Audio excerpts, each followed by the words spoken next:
internacional en Zamora sobre el legado judío. Es el primero después de 3-4 años que por la COVID se había visto interrumpido, pero es un encuentro ya que tiene una cierta tradición y una cierta experiencia y patrimonio dentro de lo que es el legado. ¿Cuál es el objetivo de este encuentro y qué es lo que ha habido? El Congreso empezó en el año 2013 a propósito de las investigaciones que habíamos empezado en el 2010 acerca del legado judío de Zamora. En el año 2020, 21 y 22, en el 20 lo hicimos completamente online, en el 21 y en el 22 lo hicimos híbrido, hicimos algunas presentaciones online y otras presentaciones presenciales. Este año lo que hicimos fue básicamente la primera vez que nos reuníamos después de la pandemia de manera presencial. Entonces, y celebramos también los 10 años la creación del Centro Isaac Campantón, que se creó en el año 2013. Pues entonces lo que hicimos fue, no fue un congreso, fue abierto en el sentido de que cualquier persona podía asistir, pero no hubo una convocatoria como lo habíamos hecho en años anteriores, porque se nos habían quedado propuestas de ponencias de años previos. Solamente aceptamos e invitamos a algunas de las personas que ya están habituadas al Congreso a venir todos los años, pues entonces regresaron este año para hacer sus presentaciones.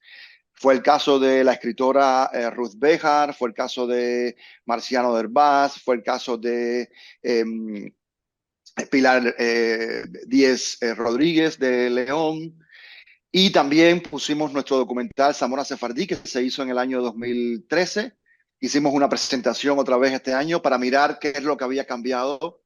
¿Y qué es lo que ha También cambiado, Jesús? hicimos cuando esta investigación empezó en el año 2010 y después los congresos en el 2013, no había ningún tipo de señalización o referencia a la existencia de la comunidad judía histórica aquí en Zamora.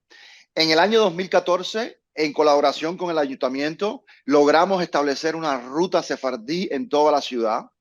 Y bueno, ese ha sido uno de los logros. O sea, el establecimiento de la ruta sefardí en la ciudad de Zamora, que son 5 puntos en diferentes lugares donde tenemos confirmación que hubo sinagoga, que hubo juderías, que hubo carnicerías, el cementerio judío, etcétera. 5 puntos que sabemos por la documentación histórica que la comunidad judía vivió en esos sitios.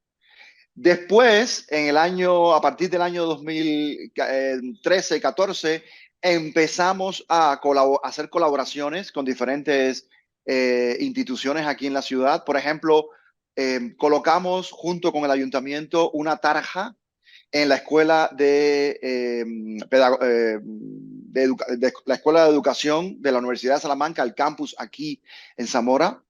Pusimos una tarja homenaje a León Felipe con un fragmento de su poema Auschwitz en español y una traducción al hebreo. Eso es una tarja que está en la Escuela de Educación. Después en el año 2020 se pusieron nosotros le llamamos adoquines de la memoria, en alemán tienen otro nombre, para homenajear a los 23 zamoranos que fueron enviados a Mauthausen desde Francia. Desde el punto de vista de lo Okay. que es patrimonio judío en Zamora, ¿queda algo después de 500 años? Es la gran pregunta que todos nos hacemos. Es un patrimonio que está en disputa. ¿Qué quiere decir con eso? Que hay evidencias arqueológicas que están en Zamora. Por ejemplo, una Hanuquía que existe en la iglesia en San Ildefonso y San Pedro, que fue certificada por un historiador español aragonés alrededor del año 2008 como una pieza arqueológica de alrededor del siglo XI-XII aproximadamente, que es el momento en que los judíos empiezan a establecerse masivamente en Zamora. También existe un mikve en la Hostería Real que fue certificada por 2 personas cuando se encontró el ingeniero civil que recuperó ese palacio renacentista del siglo XVI. Cuando empezó a recuperarlo, se dio cuenta de que estaba ese lugar y no lo tocó, lo dejó intacto y trajo a una historiadora especialista de la Universidad de Salamanca, especialista en temas hebreos, ella lo miró y dijo, sí, esto obviamente es un mikveh. Después, esto fue años 90, ¿eh? Después, a partir del año 2013, nosotros empezamos a traer arqueólogos aquí a Zamora, de Israel, de Estados Unidos, de otros sitios, que también empezaron a considerar este sitio como una posible mikveh por las características que tiene, por la forma en que le llega el agua, etcétera. Sin embargo, la ciudad como tal y el establishment institucional no los considera ni los incluye en ningún tipo de guía, en ningún tipo de brochure o programa acerca de arqueología judía. Entonces, en este momento, la recuperación de todos estos lugares, ¿de qué depende exactamente? ¿De la alcaldía? ¿De algún tipo de institución pública regional?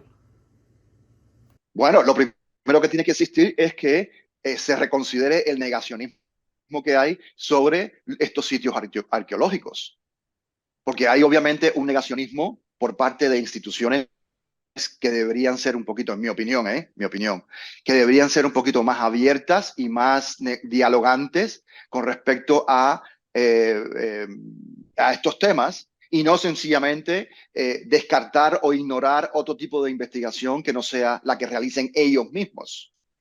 Porque el problema es que todos estos sitios han sido, digamos, vamos a decirles certificados o reconocidos como espacios judíos por otros historiadores, incluso españoles, que han referido como estos lugares como espacios judíos, que se les brinde un poquito más de atención a eso y que por lo menos se considere y se hable de ello y se estudie. Tenemos una amplia documentación de presencia judía en Zamora desde al menos, masivamente, desde al menos el siglo XI, y vemos que durante todo el siglo XII, XIII, XIV y XV no hace más que crecer y crecer y crecer esta comunidad. Pues entonces, obviamente, tenemos que preguntarnos, bueno, ¿dónde están las misbot? ¿Dónde están los baños judíos? ¿Dónde están las sinagogas? ¿Quiénes eran las personas que dirigían esa comunidad? Eso sí, en el lado de la documentación está establecida.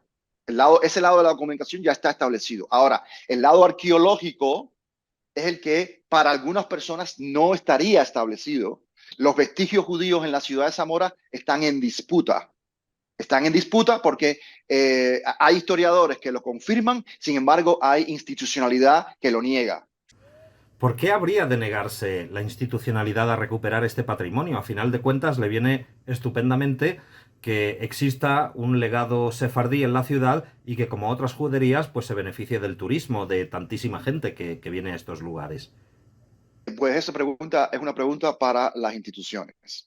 Esa es una pregunta, no es para nosotros. Nosotros hemos hecho todo lo que desde el punto de vista, digamos, académicos y con nuestros recursos hemos podido. Nosotros hemos ofrecido investigaciones, nosotros hemos ofrecido estudios que prueban que Zamora fue una de las comunidades judías más importantes de España y que fue la última gran academia rabínica de Sefarat en el siglo XV, y eso no lo decimos no solamente lo que hemos estudiado, sino historiadores e investigadores de otras partes del mundo que lo han confirmado a través de sus estudios, de la documentación, de los archivos. ¿Cómo eso se traduce en